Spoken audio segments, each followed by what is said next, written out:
You know, I am a pet owner. In fact, I'm a cat mom, but why would someone get pet insurance? Well, to be fair, honestly, when I was like looking at the brochure and stuff, Okay. the annual premium is actually quite reasonable Alright. considering for what you are giving back. So there's like veterinary and surgical fees. Alright. There's third party liability, which is also quite a significant coverage for, especially cats or pets that are roaming around, you know, because you don't know where they're going to go, who they're true. going to encounter. And they also do compensation for lost pets also. There are some clauses there, but they do look into that as well, which is quite interesting. So, you know, pet insurance is nothing new overseas, but here it's still hard to find takers. You know, we had insurers in the past who offered pet insurance, but they abandoned it, and now MSIG is offering it. They're the only vendor. You spoke to them. Yeah. Why did they want to offer this? Well, what they noticed is what my conversation with the CEO, Jennifer Su. Yeah. So what they noticed was like sometime around 2 years ago, they noticed that there was this trend of like people not just looking at the pets as an extension of the family, but they also some take it to the extent of treating their pets as kids. Okay.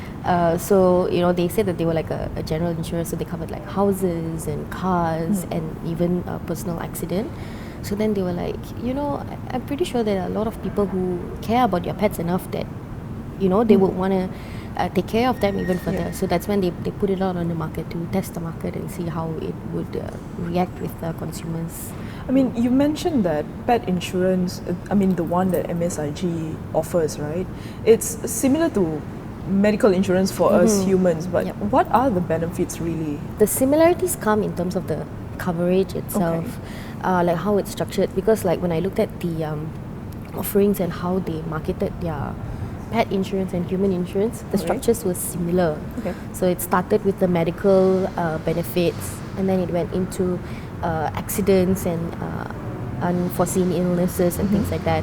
And then it goes into the not so nice stuff like third party liabilities. Yes. And also burial and cremation, which is exactly how some of their human policies are structured.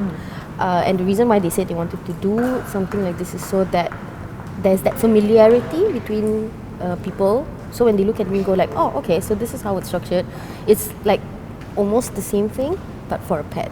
Because they wanted to have that really close human interaction ties between human and pet. Yeah. So that's why they... I think you also spoke about the challenges that MSIG is facing, microchipping. Yes, Yeah, tell us more about that. Yeah, so one of the eligibility clauses to take up this insurance is for the pets to be registered and microchipped. Okay. So registration is one hurdle, but it's less of a hurdle because pets that are in shops or in shelters are usually registered, but microchipping is not a regulation here.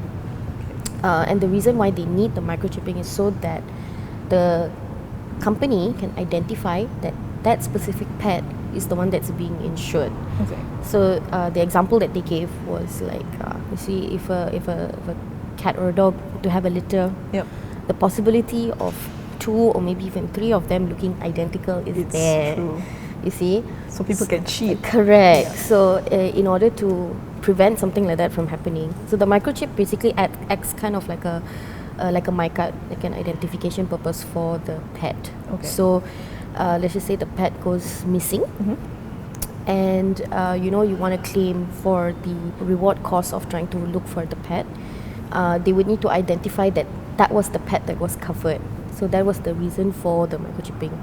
And they also said that the reason why they believe a lot of people didn't microchip their pets was because they didn't understand the benefits. Okay. You know, and I guess it applies mostly to free roaming pets, or let's just say a pet if they slip through the gate or something, Okay. and the collar falls off and the identification is gone. Okay. So it's still embedded in them, Yeah. in there, because usually it's behind their neck that they put it in.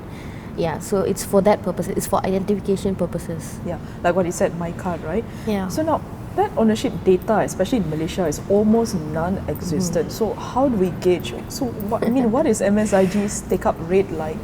For the pet insurance itself, they said that they had about slightly more than 100 dogs and cats that Right. were insured. But as in terms of stats itself, it's mostly anecdotal.